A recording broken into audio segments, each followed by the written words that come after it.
Et bonjour à toutes et tous. Donc vous avez compris que je ne suis pas le nouveau président du CNC. Eh bien, David Hirle donc, est co-conseiller sur les questions donc, de transition écologique dans le secteur culturel, plutôt habitué à travailler dans le champ du spectacle vivant ou du livre. Donc là, c'est bien, j'ai l'impression d'être en terre inconnue. Je suis ravi de pouvoir passer cette matinée et le début d'après-midi avec vous. Il est de bon ton pour des modérateurs animateurs de dire un mot d'introduction, mais beaucoup de choses ont déjà été dites, donc je vais juste en une phrase me féliciter de pouvoir passer une journée où on réfléchit ensemble, on discute, on délibère à partir de faits établis, à partir de vérités, à partir de données scientifiques. Ça paraît fou de se dire que finalement ça devient précieux et un luxe. Voilà, donc je voulais faire cette petite incise pour débuter et vous dire la joie que j'ai de passer ce temps de travail et d'études avec vous. Pour plonger dans le vif du sujet, l'idée de cette matinée, et merci Gaëtan d'avoir retraversé le programme, c'est vraiment de faire à la fois un retour et une projection sur le plan action. Donc en traversant l'ensemble des étapes que le plan d'action a apportées, puis en regardant où ça va nous mener, et puis d'ouvrir sur la fin de la matinée avec une table ronde autour de la question des normes, à quel point elles sont intéressantes, jusqu'où on va, comment on peut positionner les curseurs. Donc c'est sur ça qu'on finira la matinée. Et l'après-midi, puisqu'il y aura un bonus, on pourra continuer sur une étude. Tu nous divulgacheras quelques éléments ce matin. Voilà l'idée pour cette matinée qu'on va traverser ensemble. C'est une saison 2. Et on va pas se mentir, d'habitude les saisons 2 c'est toujours un peu moyen. Mais là on vous promet que c'est une magnifique saison 2 qui s'annonce. Et pour rentrer dans le vif du sujet, j'ai la chance d'avoir à côté de moi Cécile Lacou. Tu es directrice, alors je ne vais pas me tromper, directrice des études, des statistiques et de la prospective, comme ça j'ai rien oublié. Et on va plonger tout de suite dans la première partie du plan action qui était le travail d'observatoire. Alors observons ensemble ce que vous avez observé. Merci David, bonjour à toutes, bonjour à tous. Donc effectivement, je suis très heureuse de débuter cette matinée pour vous présenter un petit peu le bilan de l'ensemble des travaux qui ont été menés dans le cadre de l'Observatoire de la transition écologique. Donc Gaëtan Bruel l'a rappelé, cela faisait partie de l'ensemble des initiatives lancées en 2021 lorsque le plan action a été mis en place. Donc l'objectif, et tu le disais David, c'était déjà de produire et collecter des données fiables et objectives sur un sujet qui est encore souvent assez technique, assez récent, et pouvoir comprendre l'impact environnemental des différents secteurs aidés par le CNC pour pouvoir derrière identifier des leviers d'action et fournir des solutions concrètes aux professionnels pour aider à réduire cet impact carbone. Et donc c'est un travail collectif qui a été mené, qui a embarqué évidemment l'ensemble des directions du CNC, y compris les directions métiers, les professionnels également, toutes ces sociétés, je les remercie, qui ont accepté d'être expertisées pour pouvoir mesurer cet impact environnemental, et bien sûr des experts de la transition écologique, comme vous voyez ici, que ce soit Ecodef, Flying Sequoia, Eneor, etc.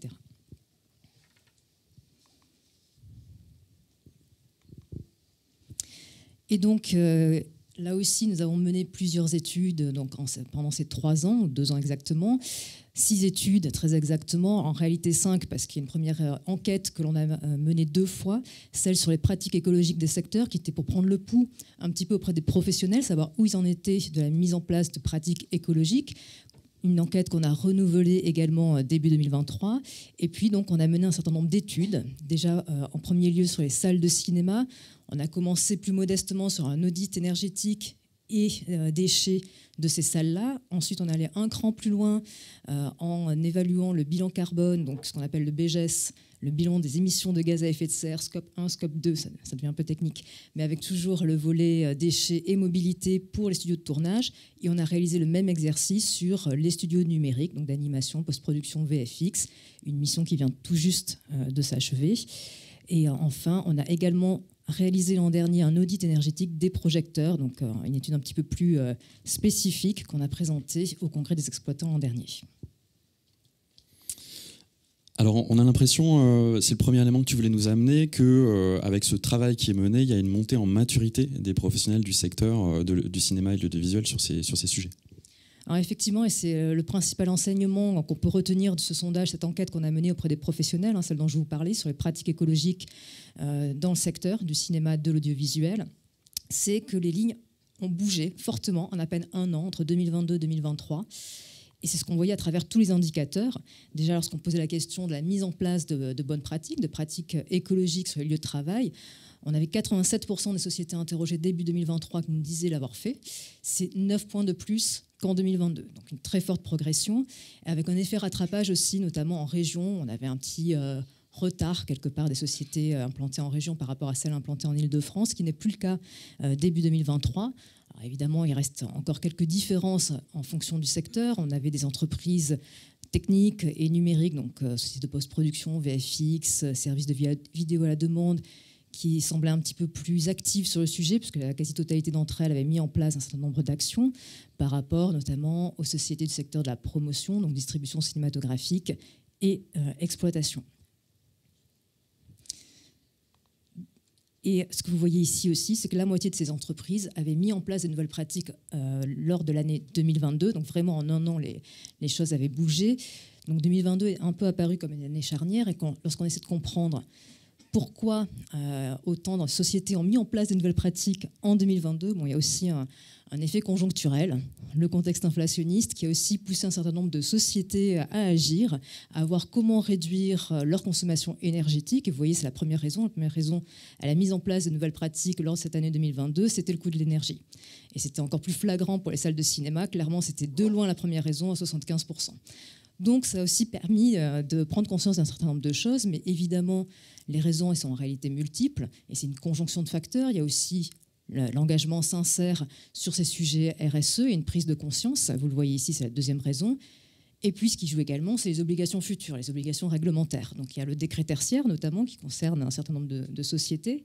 Par exemple, les salles de cinéma qui ont une surface de plus de 1000 m² et donc à vocation tertiaire, d'après le décret tertiaire, vont devoir réduire de 60% leur consommation énergétique d'ici 2050. Donc, il y a aussi un enjeu de se conformer à ce décret. Et on peut même préciser de 40% d'ici 2030. Et de 40% d'ici 2030. Donc c'est progressif, mais déjà, voilà, c'est quand même assez conséquent. Hein. Donc forcément, il y a aussi, ça aussi oblige, quelque part, ça oblige, et c'est le but, à repenser un certain nombre de choses. Et dans les obligations futures, il y avait aussi tout ce qui était mis en place par le CNC notamment, et l'éco-conditionnalité des aides, puisque ça avait été annoncé dès 2022 et que ça avait commencé à être mis en place, mais de manière facultative en 2023. Donc ça aussi, ça avait incité notamment les sociétés de production à agir, sachant que cette éco-conditionnalité, lorsqu'on avait posé la question, elle était accueillie plutôt favorablement, vous le voyez ici, 58% étaient favorables à cette mesure, 27% étaient sans opinion. Donc on avait très peu de sociétés qui n'y étaient pas vraiment favorables. Donc ça a aussi été très bien reçu, ce qui là aussi montre quand même la prise de conscience sur le sujet. Alors quand on parle de... Hop, j'ai une slide qui a disparu, mais c'est pas grave.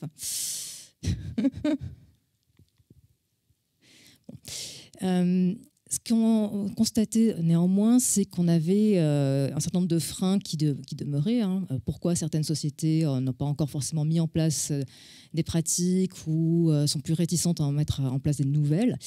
Les freins sont les mêmes en 2023 qu'en 2022. C'est d'abord une question de budget, de coût, le sentiment que la transition énergétique, c'est coûteux. C'est d'abord un coût. Le fait aussi que le manque de temps et le manque d'information sont les trois principales raisons.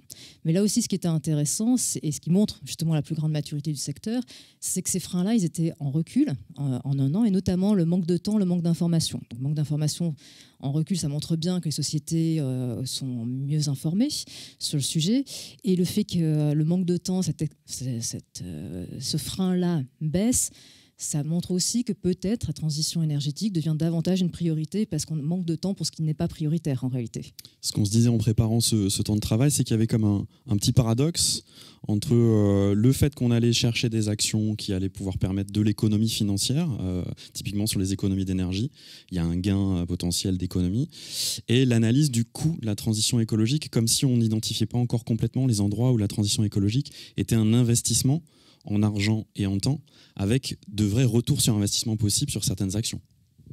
Effectivement, et c'est aussi pour ça qu'on mène d'ailleurs tous les diagnostics environnementaux, c'est pour montrer quelles sont toutes les actions. Il y a des actions simples avec un ROI rapide, il y a des actions plus complexes à mettre en œuvre qui, oui, nécessitent un investissement, mais où derrière, le retour sur investissement va être important, mais peut-être plus long là-dessus. Donc voilà.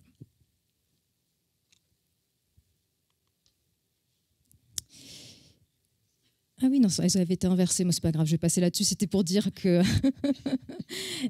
en fait, lorsqu'on parle de pratiques, de bonnes pratiques mises en œuvre, ce qu'on constate, c'est qu'on est encore souvent au stade de pratiques assez simples à mettre en œuvre, notamment tout ce qui concerne les déchets, le tri sélectif, la limitation des déchets. C'est surtout d'abord ça qui est mis en place, pas forcément ce qui a le plus d'impact en réalité sur le bilan carbone, mais on avait quand même 61% des sociétés qui disaient optimiser leurs déplacements, alors là aussi certainement motivés par l'inflation, hein, et également la moitié qui disait essayer en tout cas d'acheter des produits respectueux de l'environnement, donc c'était aussi intéressant à voir.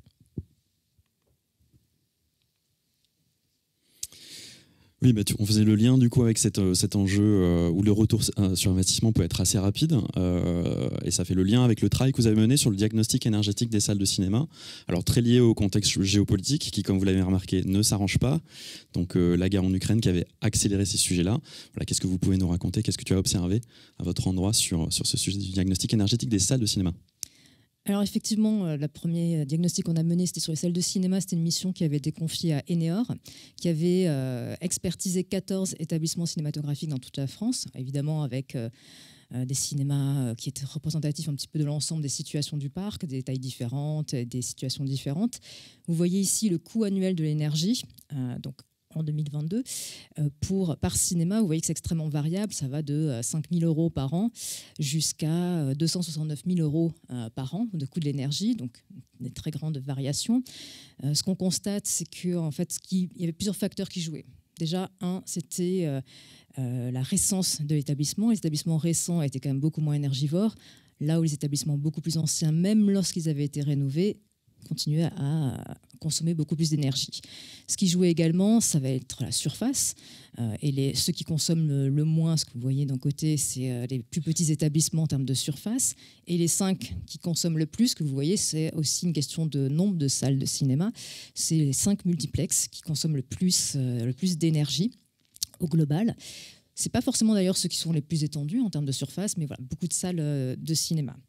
Et effectivement, lorsqu'on regarde comment se répartissent les dépenses énergétiques, la projection à elle seule est un poste important de consommation d'énergie. C'est 16% des dépenses énergétiques, comme vous le voyez ici, des salles de cinéma. Donc forcément, c'est inhérent à l'activité des salles. Et ensuite, le gros des dépenses énergétiques, c'est assez classiquement tout ce qui est CVC, donc chauffage, ventilation, climatisation. C'est près de 70% des dépenses énergétiques. Alors, autant sur tout ce qui est chauffage, ventilation, climatisation, il y a un certain nombre d'actions qui peuvent être mises en place, plus ou moins complexes, plus ou moins coûteuses, mais qui sont souvent en retour sur investissement rapide. Par exemple, remplacer des matériels en fin de vie, des chaudières, évidemment limiter la température du chauffage, de la climatisation, etc. Autant sur la projection, il y avait une seule préconisation, un seul levier identifié par Eneor, c'était le fait de remplacer les projecteurs xénon en fin de vie par des projecteurs laser dont les constructeurs assuraient qu'ils étaient beaucoup moins consommateurs d'énergie que les projecteurs xénon. Alors peut-être avant de se lancer dans ce sujet des projecteurs, puisque je sais que vous avez été observé justement ce différentiel entre xénon et laser, faire un petit pas de côté pour raconter que dans le spectacle vivant, il y a eu le même chantier sur du coup salle de musique, et illustrer que notamment on a des retours d'expérience sur la nef à Angoulême, c'est juste pour vous donner un exemple de ce type de chantier, ou sur des chantiers maîtrise d'usage où on est venu travailler du coup une meilleure gestion des paramètres, alors pas techniques, juste chauffage, climatisation, donc la vie du lieu. Un investissement sur un accompagnement à hauteur de 3 000, 4 000, 5 000 € sur de la maîtrise d'usage permettait des économies annuelles de 40 000 €. Donc là, ça vient bien raconter l'enjeu dont on parlait d'investissement, retour sur investissement sur certains chantiers de la transition écologique et notamment sur cette question d'énergie. Voilà, et des retours d'expérience dans le spectacle vivant, moi j'en connais beaucoup. L'Opéra de Lyon a aussi beaucoup travaillé sur ce sujet-là. Et la plupart du temps, on a ce réflexe d'être dans l'endroit des travaux. On se dit, équipement dit travaux. En fait, nous, ce qu'on a constaté, en tout cas, je ne sais pas si vous avez les mêmes retours dans l'audiovisuel, mais à l'endroit du spectacle vivant, c'est d'énormes gisements d'économie avant même de faire des travaux. travaux sur des questions de maîtrise d'usage. Donc c'est hyper intéressant parce que là, pour le coup, nous qui cherchons tous un peu de l'oxygène, c'est des endroits, ce que nous on appelle des chantiers pompiers, des endroits à oxygène. Voilà, petit ainsi spectacle vivant, je ne sais pas si tu veux commenter ça. En fait, je pense que je le commenterai un petit peu plus tard parce qu'effectivement, on peut ce qu'on a constaté, il y a pas mal d'actions simples à mettre en œuvre qui sont pas forcément toujours mises en œuvre. Donc voilà, mais j'y reviendrai dessus peut-être dans un instant. Alors du coup, sur la spécificité du cinéma, il y a effectivement cette question des projecteurs, avec cette grande question du est-ce que c'est vraiment une bonne idée de basculer vers les projecteurs laser. Et donc effectivement, nous avons souhaité le vérifier, l'objectiver en menant notre propre analyse, notre propre étude. Alors c'est toujours Eneor qui est spécialiste de ces questions-là sur la consommation énergétique, qui a mené donc un audit énergétique sur 25 projecteurs, donc en mesurant in situ vraiment la consommation énergétique de ces projecteurs, la moitié xénon, la moitié laser, et puis qui a également réalisé une analyse de cycle de vie pour évaluer l'impact carbone d'un projecteur sur l'ensemble du cycle de vie d'un projecteur, depuis l'extraction des matériaux jusqu'à la fin de vie. Oui, parce que c'est ça, une analyse de cycle de vie, on va regarder les impacts environnementaux tout au long de la chaîne. Potentiellement, on peut la faire multicritère sur tous les impacts environnementaux, mais là, vous avez fait un focus sur impact carbone. Tout à fait.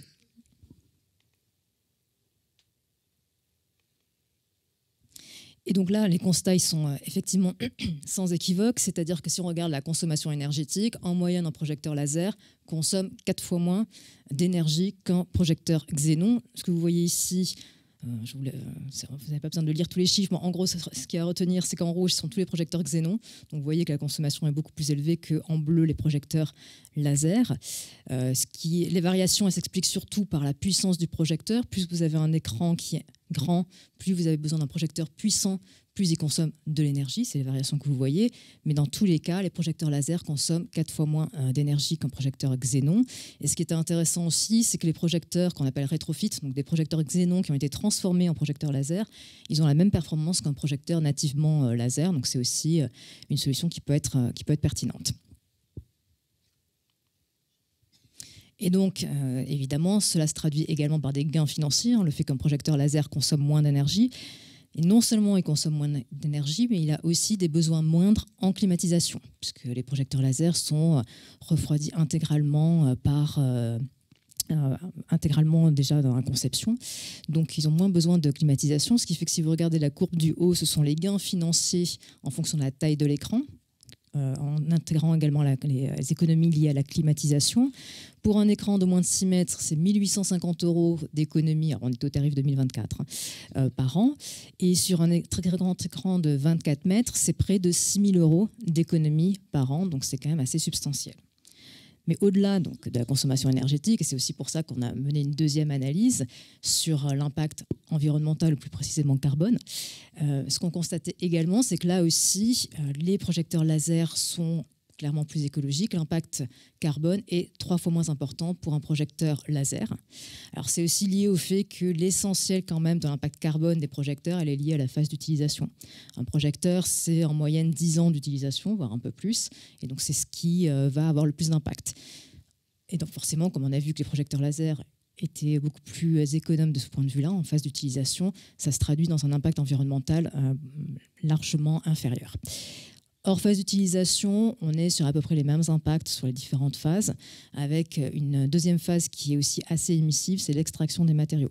Par exemple, le gaz xénon, notamment, mais pas que. Tous les matériaux qui rentrent dans la composition des projecteurs qui sont aussi assez émissifs.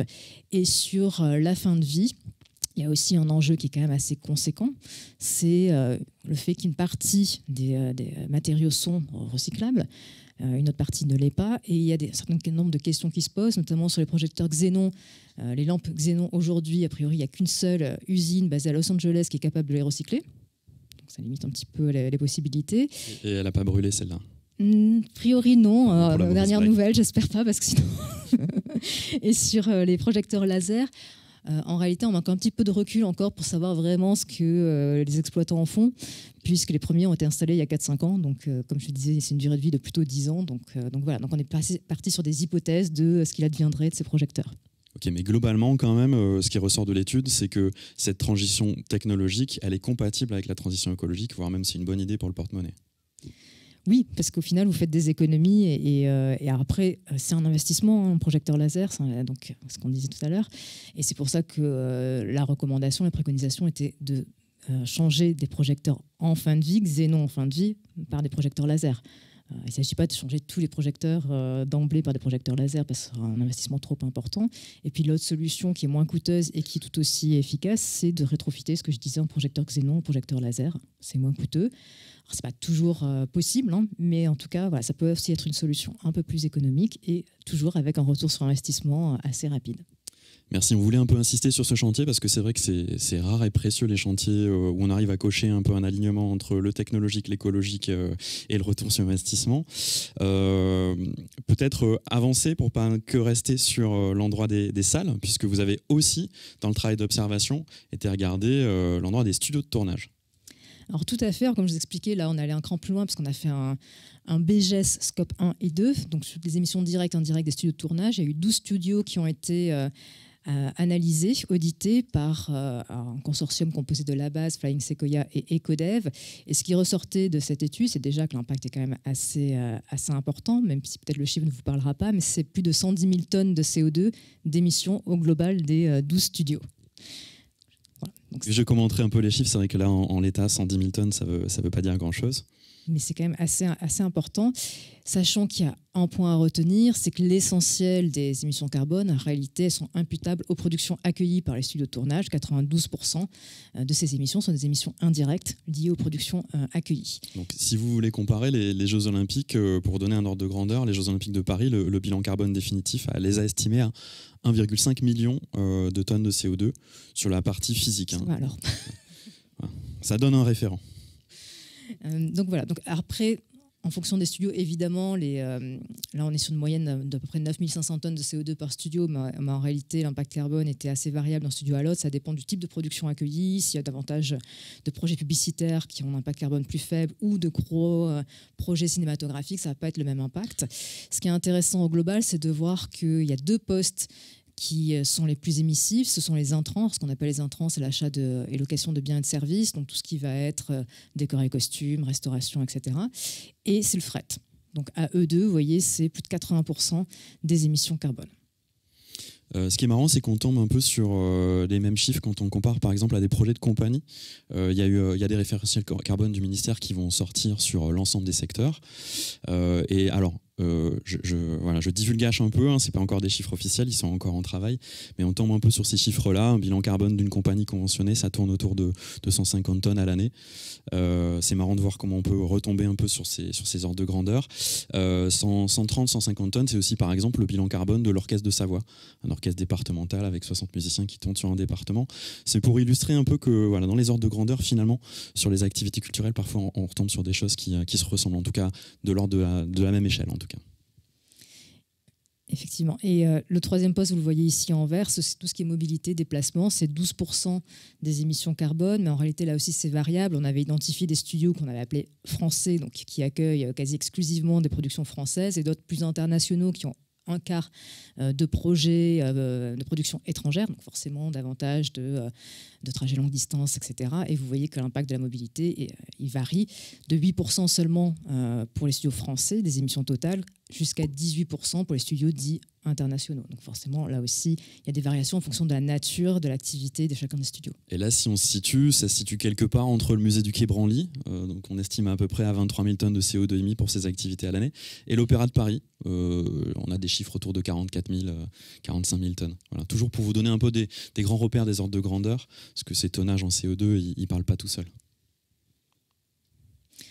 Donc, effectivement, je le disais, donc l'essentiel des émissions carbone, elles proviennent des productions accueillies. Pour autant, les studios de tournage ont un rôle à jouer et peuvent mettre en place un certain nombre d'actions pour aider à réduire leur impact carbone et aider les productions. Et donc vous voyez ici un certain nombre d'actions, alors je ne vais pas toutes les citer, mais elles sont dans le rapport, sinon on y est jusqu'à demain. Mais voilà, il y a un certain nombre d'actions plus ou moins faciles à mettre en œuvre, plus ou moins coûteuses, comme par exemple proposer des entrepôts de stockage pour les productions, pour pouvoir réutiliser derrière pour une saison 2 ou autre. Centraliser des pôles audiovisuels, pour la restauration, avoir un catalogue de prestataires locaux, de cantines responsables. Pour le fret, par exemple, mettre en place des triporteurs qui permettent de transporter le matériel dans les studios de tournage, parce que c'est souvent des très très grandes surfaces, et avoir aussi des bornes de recharge de véhicules électriques, enfin toutes ces choses-là, ces actions qui peuvent être mises en place pour réduire l'impact carbone, même si celui-ci provient essentiellement des productions accueillies. Et au-delà de toutes ces actions, il y a effectivement aussi des modèles à repenser. Les studios de demain, c'est aussi des studios qui doivent être éco-conçus quelque part et imaginer des solutions collectives, une coopération nécessaire entre à la fois les studios, les producteurs, les fournisseurs et également les collectivités territoriales et les pouvoirs publics pour, par exemple, s'assurer que les studios sont bien desservis en transport en commun, etc. Donc, c'est un certain nombre de choses à mettre en place, intégrer les énergies renouvelables, évidemment. Et c'était aussi l'un des axes de l'appel à projet La Grande Fabrique de l'Image, et donc, qui s'inscrivait dans le plan France 2030. On avait ce critère environnemental pour s'assurer que les futurs studios, les lauréats, intégraient cette dimension environnementale et avaient quelque part éco-conçu leur studio. Alors évidemment, on vous présente tout ça très très vite, hein, mais c'est pour vous donner envie ensuite d'aller éplucher les documents, d'aller regarder un peu plus en détail, de poser des questions. On gardera l'ouverture du temps de questions sur la fin de la première séquence, donc si vous en avez, gardez-les au chaud. On viendra vous interpeller au long de la discussion. Alors vous avez analysé les studios aussi numériques, et c'est là où il y a un tout petit peu de divulgachage, mais tu ne vas pas trop en dire, puisqu'on se retrouve à 14h pour que tu nous en parles. Exactement, donc c'est la dernière étude, comme je disais, qui vient tout juste de s'achever. S'il y a un chiffre à retenir, c'est qu'au global, on a donc expertisé 20 studios, enfin OID Consultant a expertisé 20 studios, 10 studios d'animation, 5 VFX, 5 post-production. Ça représente plus de 1400 tonnes de CO2, mais dont 56% sont liés au numérique, donc aux immobilisations numériques, aux services numériques. C'est le seul chiffre que je vous donnerai ce matin. Donc rendez-vous à 14h. L'étude sera présentée par Sophie Jardillier, directrice adjointe des études. Restez après la pause. Vraiment, l'étude est très riche et pleine d'enseignements. Et vous pourrez voir les leviers pour réduire cette empreinte environnementale. Et toujours pour faire mon petit aller-retour dans les tonnages, à 1400 tomes, vous allez être un tout petit peu au-dessus d'un festival comme Wheel of Green. Donc gros festival, mais qui bosse bien sur les questions environnementales. Voilà, ça tourne à 1300, 1200, un peu moins selon les années. Toujours pour vous donner quelques repères. Et donc c'est là où tout à l'heure je disais qu'effectivement tu parlais des actions finalement simples à mettre en œuvre. On souhaitait faire un focus très rapide sur 2 volets qu'on a analysés à chaque fois. C'est les déchets et la consommation énergétique. Alors, comment réduire l'impact des déchets, comment réduire sa consommation énergétique? Ça passe souvent par des actions que vous connaissez, qui sont simples à mettre en œuvre, mais dont on s'apercevait qu'elles n'étaient pas, et rarement parfois même, mise en œuvre. Sur les déchets, c'est déjà à la source limiter les déchets. Évidemment, les trier, donc par exemple la mise en place d'équipements pour le tri 5 flux, c'est pas toujours fait, voire assez rarement fait parfois. Et le fait de valoriser les déchets, donc de s'assurer qu'ils puissent être réutilisés, réemployés, et évidemment avoir recours à des partenaires de l'économie sociale et solidaire. Et côté consommation énergétique, limiter le chauffage, limiter la climatisation, si possible éteindre le matériel informatique le soir, remplacer des ampoules classiques par des LED, poser des détecteurs, des minuteurs avec des rails automatiques. Donc, c'est souvent des actions de bon sens qu'on connaît. Hein. Et après, vous avez aussi des solutions qui, oui, sont en investissement, mais avec un retour sur investissement qu'il faut avoir en tête, qui concernent davantage, par exemple, le bâtiment, d'isoler mieux les bâtiments, de poser des panneaux photovoltaïques, etc. Donc ça, c'est vraiment toutes les actions transversales à tous les secteurs que vous avez pu identifier. C'est vraiment transversal à tous les secteurs. Et d'ailleurs, sur les déchets, un certain nombre d'actions qui sont aussi celles qui ont été définies comme des priorités d'action dans le plan national de prévention des déchets également. Alors bravo déjà pour tout ce travail d'observation très riche qui aide beaucoup, je pense, l'ensemble de l'écosystème à s'orienter. C'est ça l'idée dans les chantiers de transition écologique. Qu'est-ce que vous avez comme petite idée pour la suite ? Et maintenant, vous avez vu, on a bien travaillé notre chorégraphie. Hein. Ouais. Que va-t-on faire? Alors Gaëtan Bruel l'a un petit peu, en a parlé. Hein. Donc déjà, dans un premier temps, on va poursuivre ces diagnostics environnementaux. Il y en a un qui est en cours en ce moment auprès des sociétés de distribution et l'ensemble des organisations professionnelles sont d'ailleurs mobilisées sur le sujet. Également, nous avons commencé à analyser l'ensemble des bilans carbone qui nous sont remis dans le cadre de l'éco-conditionnalité des aides, mais j'en reparlerai un petit peu plus tard. Et puis, pour avoir donc une démarche plus prospective, nous lançons également un chantier pour voir un petit peu quelles vont être les trajectoires à horizon 2030, à horizon 2050, en s'appuyant bien sûr sur les travaux qui ont été menés par l'ADEME dans Transition 2050, qui avait pour but de voir comment atteindre la neutralité carbone à 2050, avec 4 scénarios qui allaient du pari réparateur, en gros on ne change pas nos modes de vie, mais on pense pouvoir tout compenser et réparer, jusqu'à la société frugale, où là, on change radicalement nos modes de vie et ça passe par la contrainte et la sobriété. Donc c'est un petit peu ce travail-là qu'on va faire concernant notre filière. Alors pour le coup, peut-être une incise pour les scénarios de l'ADEME. Alors déjà, on ne peut que vous conseiller d'aller les regarder si vous ne les connaissez pas encore. Ça s'appelle Les Futurs en transition. Les 4 scénarios de l'ADEME, tu les as décrits très brièvement, mais ils sont très très riches.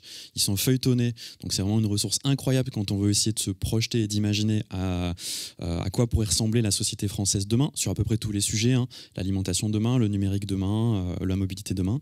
C'est assez passionnant parce que c'est ouvert, hein, le côté, l'alternative entre scénarios de croissance et scénarios de sobriété me permettent de sortir un peu des dogmes et des approches très idéologiques. Donc ça met vraiment bien en travail les imaginaires. Et j'insiste un peu là-dessus parce que pour le coup, il y a des travaux menés dans le cadre du Conseil national des professions du spectacle, CNPS, qui devraient aboutir prochainement. Donc vous en aurez les fruits prochainement, auxquels le CNC et Julien Tricard, qui est là, je te vois Julien, ont participé. Julien était en coprésident du groupe de travail, qui ont réfléchi à un approfondissement des études prospectives autour de ces scénarios. Qu'est-ce que ça voudrait dire pour nos filières, parce qu'il y a une réflexion transversale, mais pas à l'échelle de nos filières. Et du coup, évidemment, pas que à l'endroit de l'audiovisuel, mais bien sûr l'ensemble des filières culturelles, à commencer par celles spectacle vivant et spectacle enregistré, comme on dit dans le cadre des commissions CNPS, audiovisuel et spectacle vivant. Donc chantier super intéressant qui circule très bien avec cette logique de scénario prospectif et de projection sur des avenirs possibles. C'est ça qui est intéressant, c'est de projeter des avenirs possibles. Ça va me faire un lien avec l'endroit de la formation. Je ne sais pas si toi tu avais fini, Cécile, hein, je crois. Hein.